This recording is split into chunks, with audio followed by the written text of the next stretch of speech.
What's up, folks? RC Hermes here, and we are back with another build video. Woo! Alright, so the stars of the show this time are the Asgard 32, the 35 amp F4 all-in-one BEC, ESC, FC, sweet, and the HyperLow Vert Freestyle, super tiny arms, and I'm going to be able to build that in the 10mm setup since the Asgard is so tiny and you don't need to put anything else in there. I will be using the Predator Micro. It's that guy up here, and going to be putting some NOS on there. Yeah. These new little stickers you could put on your capacitors to make it look like a NOS tank. Awesome. The motors we're going to be using are the ZMX finx 30s, or finx 30s. This is the 2207 version of it with the crazy flux ring technology on the outside.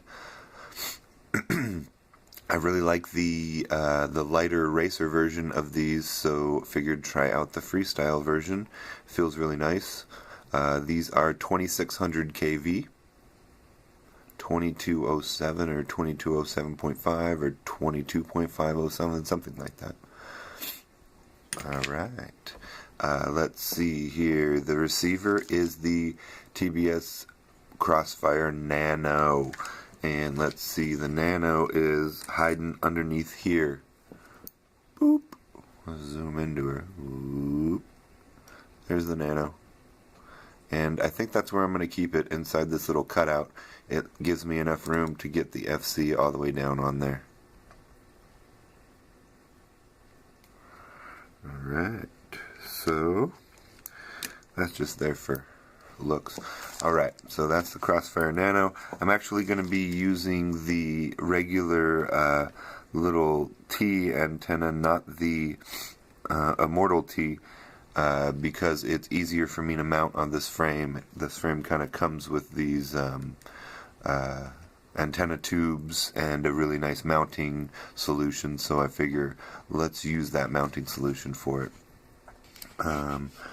I will be using the Mach 2 VTX. I like this one because it goes so high in wattage. You can go up to 800 milliwatts, and it seems to give me a really clean video. Just having a problem with the smart audio part of it, but with this frame I don't really think we're going to need to use that much, because it's kind of going to hang off the back right here, and it'll be really easy to get to and press the button if we don't want to use smart audio. Let's see, the antenna I'm using is one of the new foxeer lollipops. Haven't tried it out yet, but it seems super tiny, super light, and pretty robust. And they have a cool little box that says hi to you when you open it. Let's see, that pretty much takes care of it. I'm going to be using the new Oma grip for the GoPro mount that sweet old Hyperlight comes with. A little GoPro couch right here. I just replaced these screws with the red aluminum screws. I replaced the black standoffs with red standoffs, and I put in red antenna tubes instead of black antenna tubes. Also, the little nuts down here I replaced with red ones instead of black ones, because my motors are red. Alright, and I was able to get a red camera. The props I'm using are most likely the Dow Cyclone 5040s, because this is a freestyle bird.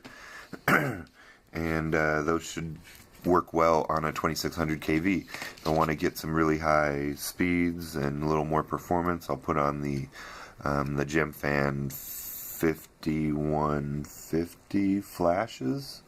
Oh, sorry, 5152 flashes. These run like a top. They're outrageous. Yeah. So the way I'm going to start do the build is I have got it all set up to where I can just build it all with the Asgard here kind of just hanging out, and then when I'm done I could just drop the top down and screw the Asgard into place. That is, in my opinion, going to be the easiest way, and I don't have to change anything about my build or my setup to make it work. I will just get my camera going to my VTX, and here I will get the VTX here, going here, and my receiver is already there. Wires will come out, go here, easy peasy. Then I'll just leave it a little bit loose so that I can put it right up to my standoffs that are here on the top. That way everything is mounted on the top like it's supposed to be, and it stays super duper low. What I did here was put my screws through. You see there's one nylon standoff here, or I'm sorry, one nylon nut here, another nylon nut here, and I put half of one of those like butter mounts or one of those gummy flight controller mounts, and then the Asgard will go up against that, and then these nuts will be to hold the Asgard in place. I'll probably have to put these nuts on like with like a pair of these, because it's going to be all cinched down when I'm putting that in. So we'll see, and we'll get to that part and I'll let you know how that went. But the first part, I'm just going to build it like a normal old copter. So let me put the receiver in and get those wires run so that I can then put this on top of it and run the motors. Alright, we'll be back. Alright, so receiver installed. You'll see it is just set on top of the little cutout there. I put a piece of electrical tape underneath, and that'll hold it there. Let's see, just got the 4 wires coming out. Ground 5 volt TX RX, and then here is how I did the antenna. So you'll see I cut holes there, or cut one hole there so that that'll go in easily, and then the bottom one, kind of tough to see because it's all black, but that's just going into the bottom one here without anything. It's just easily goes straight into the tube. This one I had to cut the hole because I wasn't able to get to the bottom part of this tube because of the way that I have it set up. But the bottom part of the bottom tube here is super easy to get to. So I'll just throw a piece of electrical tape right here to make sure and hold the antenna on once I get this orientated how I want it, and that's it, easy peasy. So now let's put the flight controller on where it's going to go, and then I'm going to put the motors in. Motor on each arm, gonna go in and solder them to each of the motor pads. Easy peasy. It says in the instructions that this is 1, 2, 3, 4, so hopefully that's what it really is and we don't have to remap in Betaflight. But if we do, no biggie. Alright, I'm gonna do that and we'll come back. Alright, here we go. So, got the motors wired in there. See, I ran them here along the inside of the arms just in case I smash into trees. It won't cut the wires. Let's see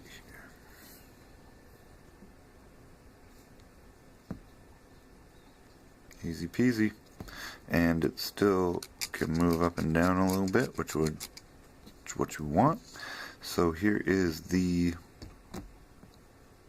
crossfire coming out of here.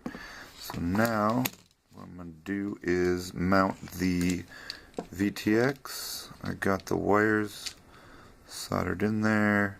You got the wire going to the camera here. 5 volt ground. You got the audio 5 volt ground and video coming out here.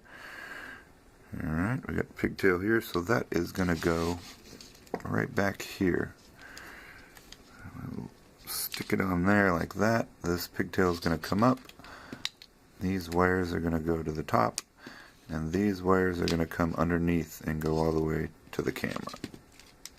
Up in there.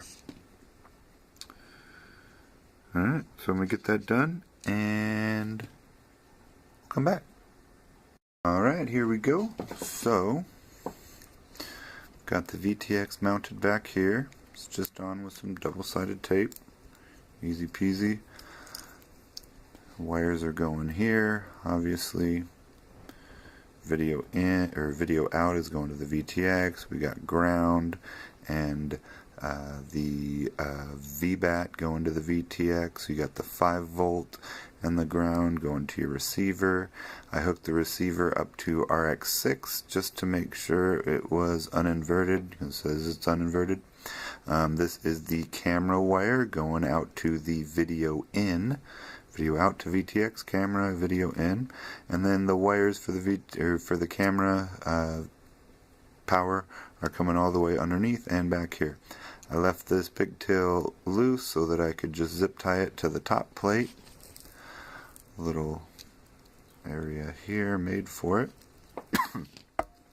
Alright, that takes care of that, and then I've got my XT60 connected with my little 1000 microfarad capacitor.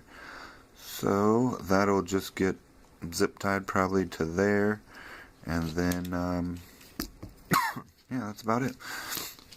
So I'm going to put the top on her, get it all buttoned up, and show you what it looks like right before I put it on the computer. Alright, see you soon. Alright, just to revisit how you easily put together this HyperLow Vert in the 10mm version or conversion or whatever. So obviously I put the arms on without the top plate because this bottom plate has those press nuts.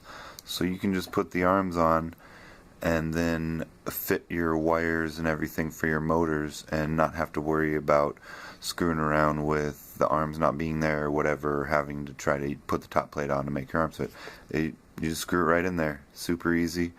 And then I went ahead and mounted my flight controller to my bottom plate because I put the top plate on and tried to mount it to the top plate and everything worked, except I was only getting like half a centimeter higher by mounting it to the top plate than the bottom plate. So super easy, just mount it to the bottom plate. That way you don't have to mess around with anything. Then the VTX just got mounted right in the back behind or in between the two back standoffs. And since it's the 10mm conversion, this part won't fit underneath where it's supposed to go because of the VTX is right there. See, it's too high. It's more than 10mm. So it just goes right through the hole that they give you right here. I don't think it'll fit with the antenna, no, but you know, the pigtail fits right through there, and then you actually mount it on the top. And I think it should work great, especially because I'm doing the side mount battery. Here is all the connections again. Let's see if I can zoom in there.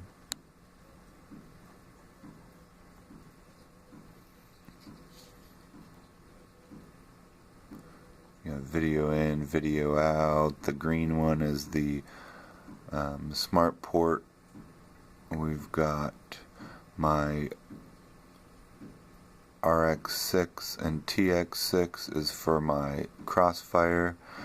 Big positive rail for 5 volt, and down there another rail for your VBAT. That's going to be your VTX. The 5 volts going to be for your crossfire. I'm running my camera underneath here, getting power from my VTX back here. These are a little bit long, I think, but in the way that I'm doing it, it actually fits underneath the camera, or kind of next to the camera mount there, next to the battery, and then the battery cable just comes around and goes right there. So it actually might work out really well. And then there is how I'm doing the antennas. Again, there's a little hole in my tube there, and I just boop, fish right in. The bottom one goes right into the tube easily. And that's it. Camera, obviously. So let me put the top on and I'll be back. Alright, let's get away to this bad boy.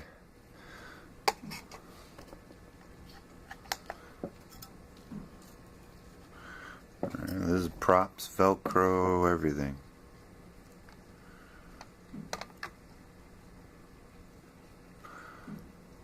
Alright, that's 354.7 with the GoPro mount on it, with the grip. Oh wait, oh shit, take off your camera lens cover. Whoa, there you go. 354.7.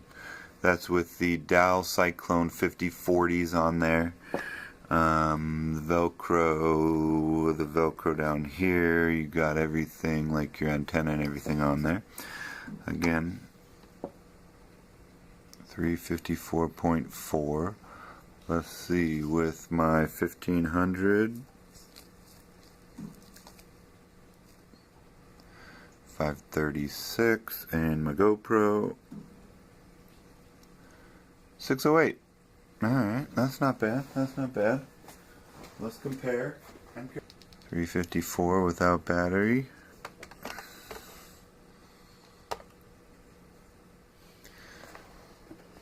394. The chameleon with the same props and the Velcro and everything. Alright, so here is what she looks like, all buttoned up. That is with the like side mount battery on it and the GoPro. It is stupid rigid. Super rigid.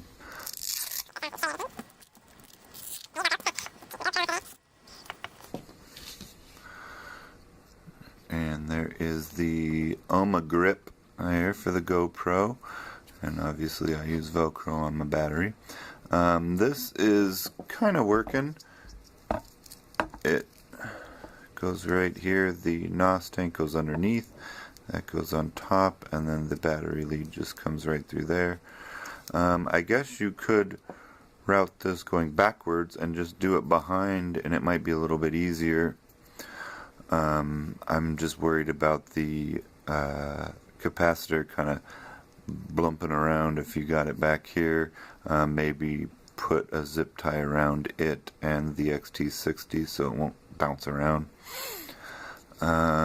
Here is what this guy looks like mounted up. It's kind of hard to see, but the foam really makes it easy to mount the antenna here with your zip ties. Really holds it well in place, no vibration or nothing, and these arms aren't moving at all. This shit is crazy rigid, no flex anywhere once you get those screws tightened up. Pretty awesome.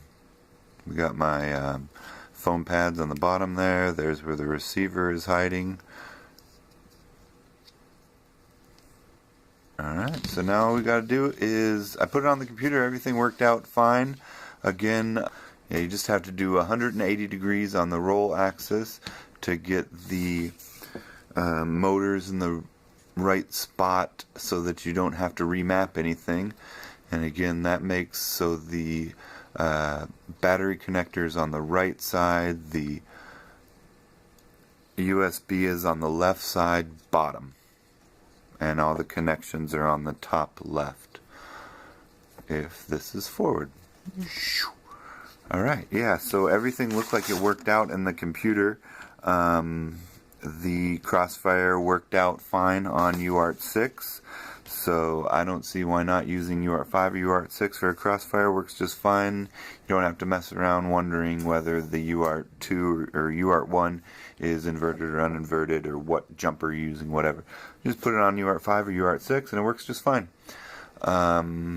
Yeah, so I'm going to test fly this. Stay tuned and you'll see some flight videos and some line of sight stuff. Alright, well thanks for watching the HyperLow Vert Freestyle and the Asgard 32 from Airbot. Alright, have a good day guys.